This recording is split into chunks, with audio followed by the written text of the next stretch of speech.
Hi friends, మీరు దొంగల బాధ కన్నా లింగం బాధ ఎక్కువ అని సామెత వినే ఉంటారు. మరి ఆ యొక్క సామెత ఎలా కలిగింది అనేది నేను ఒక నా భావం అలా నా భావన కథతోని మీకు సజెషన్ ఇస్తాను. అయితే పూర్వకాలంలో ఒక పూజారి ఉండేవాడు. ఇప్పటి పూజారులు ఏ విధంగా చేస్తారంటే వాళ్ళు ఇతర పనులు కూడా చూసుకుంటారు కాబట్టి పూజ చే చేసేటప్పుడు పూజారిగా పంచ తువాలు కట్టుకొని పూజారి వేషం ధరించి పూజ చేస్తారు. ఆ తర్వాత పూజ అయిపోయిన తర్వాత మరి సివిల్ డ్రెస్గా నార్మల్ డ్రెస్తో మళ్ళీ వారి వేరే పనులలో కూడా చూసుకుంటారు. కానీ పూర్వకాలంలో పూజారి అంటే పూజలే చేస్తుండే అనమాట. ఆ విధంగా పూజ చేస్తూ తనకు ఏదో ఆ పూజ చేయంగా దక్షిణగా ఇచ్చిన ఆతిథ్యం బియ్యం కానివ్వండి, ఇంకా ఏదైనా పప్పు ధాన్యాలు, పప్పు పిండి వంటి పదార్థాలు కానివ్వండి జోలలు వేసుకొని ఇక ఆయన పూట గడపాలంటే అదే మరి సంసారం జీవితం సాగించాలన్న ఆ యొక్క సాహిత్యంతోనే గడిపేది అనమాట. ఆ రోజుల్లో దానిపైన ఆధారపడి ఉండే అనమాట.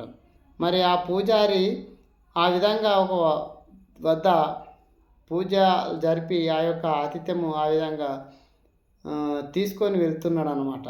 మార్గమధ్యంలో వెళ్తున్నాడు. అది పెద్ద దట్టమైన అరణ్య ప్రాంతంలో వెళ్తుంటే అక్కడ మార్గమధ్యంలో దొంగలు ఆ కాలంలో ఎక్కడ పడతాడో బాటసారులను దొంగలు కొట్టి వాళ్ళకున్న వస్తువులు దోచుకునేవారు.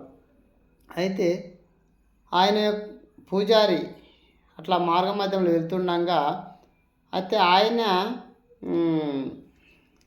మెడలో ఏదుందంటే మెడలు అంటే మీరు చూసి ఉండొచ్చు, గాయత్రి కానీ జంజం కానీ లింగం అంటారు. లింగం అనేది ఉంటుంది.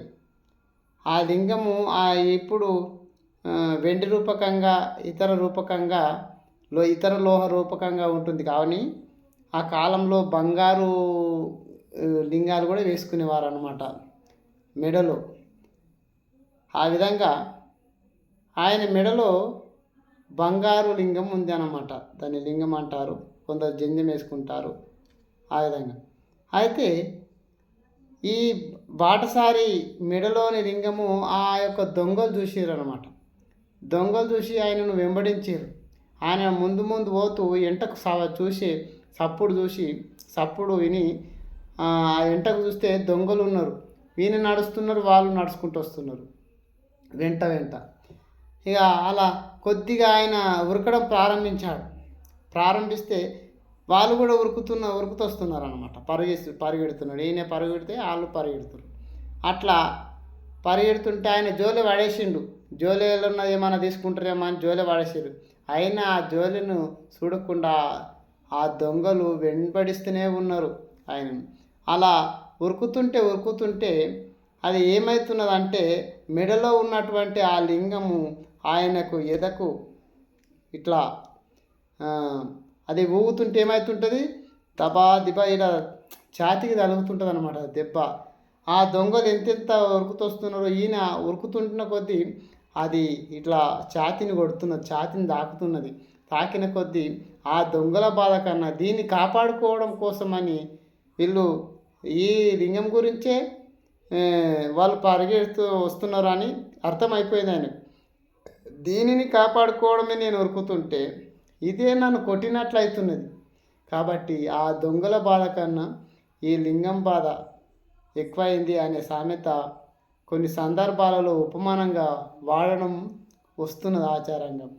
ఇది ఫ్రెండ్స్, ఇది వేరేగా విన్నది కాదు, నేను భావనతో చెప్తున్నాను. ఇది సరైనది అయితే ఫ్రెండ్స్ మీరు లైక్తో, కామెంట్తో, షేర్తో మరి నా యొక్క ఛానల్ కూడా సబ్స్క్రైబ్ చేయండి ఫ్రెండ్స్.